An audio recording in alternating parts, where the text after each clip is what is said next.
دردار مايلين شكون دردي وكرانك قربانه وكلي وبك ایش و کلین هر کسی خلاص دبن لی ایشن کردین روجاوای کردستانه هر کو دچه زیده تر دبن. وەکو پاراوان بوو بە خەنقین پەنابەری دوورکەتنە ژوڵات ڕێوێتی و کۆچبەری ئەف دیاردێن دل بە ئێش دبەرهەم و هەلبەستێن نویسکار و هەلبەستوانێن بنخەتێ دەژی تێنە نیشاندان.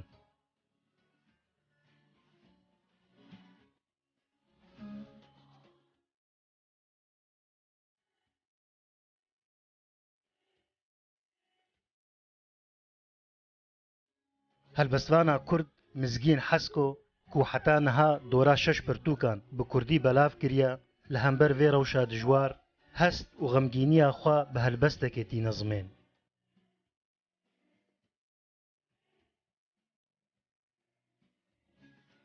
کوردم پەنابەرم ji revê berbiraveka din ve û hemû riyên ku wan dişopînim bi tenha dagirtî remedêl ku hilma şikestinê û şikestîne şûşeyên dilan şikestîne hemû riyên li pêş min mij û moran û tarîne.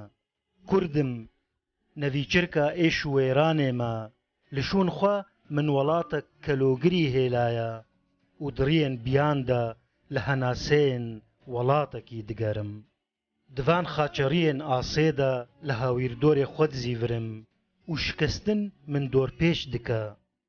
Ji revê ber bi êşê ve ji êşê ber bi revê ve û revînokin hemû gavên min revînokin xapînokin hemû şopên min xapînokin û qeraxên van riyên nenaskirî tije rewrewk û pîrhevokin. Kurdim û rêgihên hêviyê bi tenha sawîrin pencereyên çareseriyê reşebîrin dergehê felatê tevnepîrin.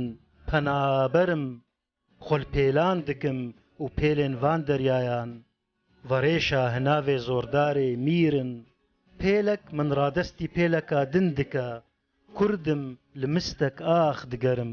Da ku tê de alaya xwelba bikim û çi gava ku li xwe hay dibim derya cendekê minî şikestî ji ber xwe dike.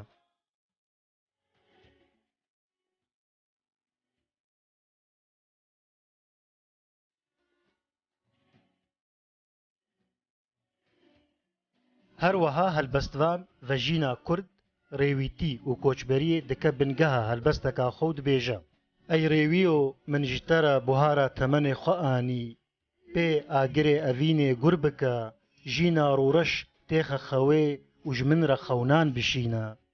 Lo delalo ji bo şopa te rast bikim û perperîkên eşqa te di zeviyên kulîlkên dilê xwe de biçêrînim û li ber tava hêviyan wan serxweş bikim tu carî deriyê dûrbûnê vemeke. Li paş wî derî tenêbûn nêçîra perperokan dike xeyalên min zarokên tavê xemgîniyê dihûnin û tenê hêviyên beravêtî bermayên çîroka me dimînin rêwîyo. Payîz çelmisî buharê gul dan tu bi ku de diçî carekê vegere nêrgizên xulmaş berkenî bike û bi kenê wan dilê min germ bike. Carekê were wateya li rûyê min bixwîne û bi awirên çavên xwe hevdîtinên me bi deng bike. Rêwîyo vegere dûrî te dareka bêsîme yan min bike stêrk û bi xwe re bimeşîne yan jî xwe ji min re bihêle. Bessam Mustafa, Rûdaw.